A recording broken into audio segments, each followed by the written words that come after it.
Well, here I am having to jump my car with my handy little jump device because I haven't driven it in 5 days and it doesn't do very well when it's not driven. So, let's see what I do here. First I get out my stuff. Okay. That looks pretty good. Now, as I recall, but I always think it's good to consult the directions again.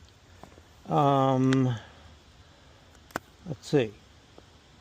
Ensure your engine's off. Connect to the... Oh, I better connect to the battery, huh? Okay. Here we go. Watch this here. You can do this with me. Oops,